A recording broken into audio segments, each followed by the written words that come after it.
Olá, queridos irmãos, meus amigos, povo abençoado de Deus. Estamos aqui para mais um devocional na tenda do encontro. Bendito, louvado e engrandecido seja o nome de Jesus, o nosso Salvador. Quero meditar, meus irmãos, com vocês no Evangelho, segundo escreveu Marcos, capítulo 4, versículo 35 ao versículo 41. O tema da nossa reflexão hoje é desenvolva a sua fé. Desenvolva a sua fé. Nós, meus irmãos, quando entregamos a nossa vida a Jesus, nós entramos agora numa novidade de vida. Nasce um homem espiritual, uma mulher espiritual, que vive agora pela fé. A fé atua no âmbito espiritual.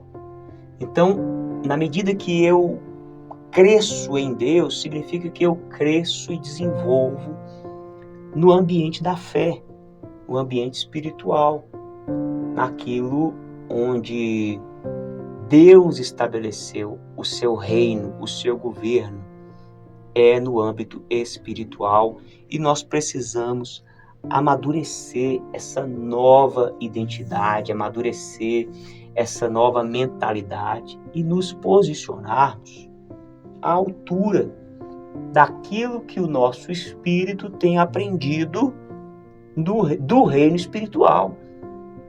Então eu preciso desenvolver a minha fé.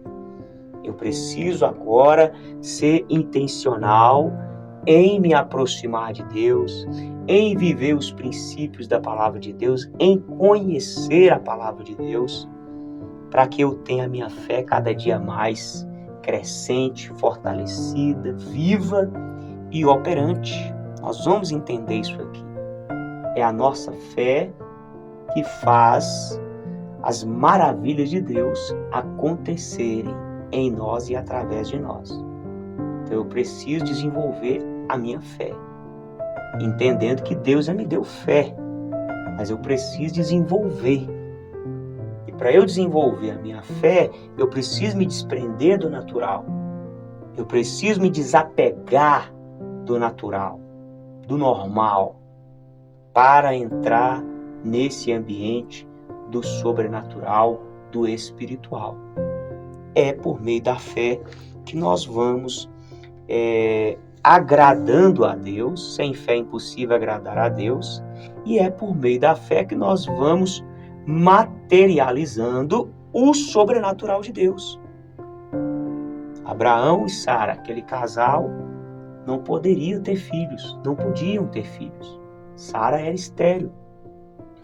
E Deus então veio trabalhando na vida daquele casal até o ponto em que eles amadureceram e se tornaram o pai que Deus queria que eles se tornassem.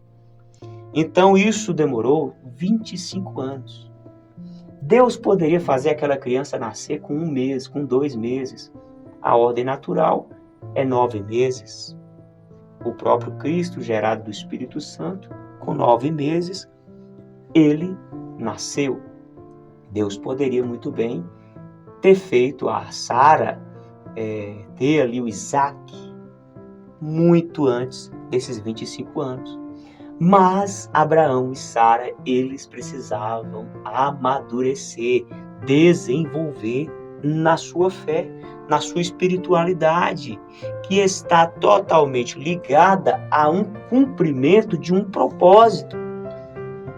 Não simplesmente a Deus suprir uma necessidade de um casal de ter um filho, mas um casal maduro que vai cumprir um propósito através de um filho.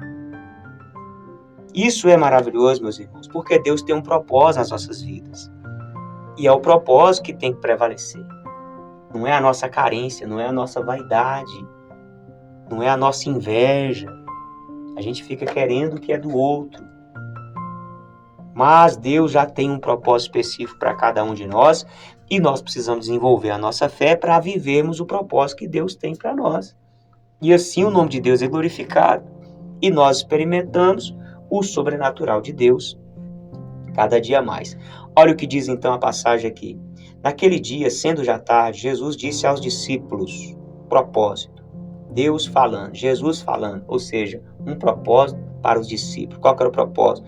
Vamos passar para a outra margem. Vamos anunciar o evangelho na outra margem. O propósito é, vamos chegar até o outro lado para cumprirmos o propósito de pregar o evangelho. E eles, despedindo da multidão, o levaram assim como estava, no barco. E outros barcos o seguiam. Ora, levantou-se grande temporal de vento. Não é porque você está no propósito, que você está com fé, que não vai ter obstáculos, não vai ter desafios, vai ter. Mas olha a importância de amadurecermos, desenvolvermos a nossa fé. E as ondas se arremessavam contra o barco. De modo que o mesmo já estava se enchendo de água. Então, aquela ventania, aquela chuva forte, o barco enchendo de água, qual que é a conclusão dos discípulos? Vamos morrer, vamos perecer, está tudo acabado. Só que Deus tem um propósito. Mas eu preciso desenvolver minha fé para que o propósito se cumpra. E Jesus estava na popa dormindo sobre o travesseiro. Os discípulos o acordaram e lhe disseram, mestre, o Senhor não se importa que pereçamos? Meus irmãos, nós vemos aqui Jesus, um homem maduro na fé. Um homem maduro na fé, ele dorme no meio da tempestade. Um homem maduro na fé tem plena convicção de que Deus está no barco e Deus tem um propósito e o propósito vai se cumprir. Então Jesus está ali muito pleno, tranquilo, sabendo que aquele vento, que aquela tempestade não ia dar em nada, porque Deus estava no controle. Por isso que Jesus está ali dormindo.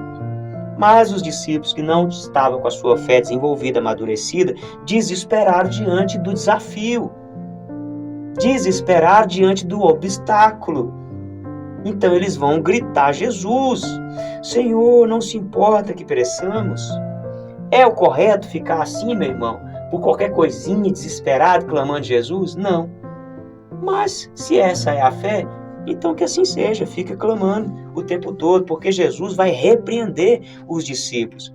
Jesus não vai elogiar eles falando isso aí, qualquer coisinha, vocês podem ficar me gritando aqui. Não. Então Jesus, despertando, repreendeu o vento e disse ao mar, cala-se, fique quieto. E o vento se aquietou e tudo ficou bem calmo. Então Jesus perguntou, por que vocês são tão medrosos? Como é que ainda não têm fé? Então Jesus falou para eles, vocês têm que desenvolver sua fé, vocês precisam alinhar o coração seus com o coração de Deus, conhecer o propósito de Deus e avançar com fé, manifestando o poder e a glória de Deus. Glória a Deus. Guarde essa palavra no seu coração, meu irmão, minha irmã. Fique com Deus. Um forte abraço. Até o próximo encontro, se Deus quiser.